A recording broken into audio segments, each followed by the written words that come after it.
अस्सलाम वालेकुम भाइयों, आज हम ऐसी बिल्डिंग की ड्राइंग बनाएंगे जो कि बहुत ही आसान तरीका और बहुत ही आला डिज़ाइन की और खूबसूरत होगी।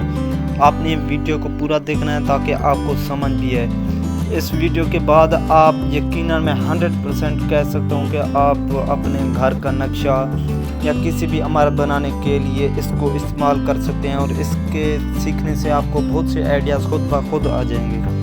वीडियो को पूरा देखना है ताकि आपको अच्छे तरीके से बेहतरीन समझ में आ जाए।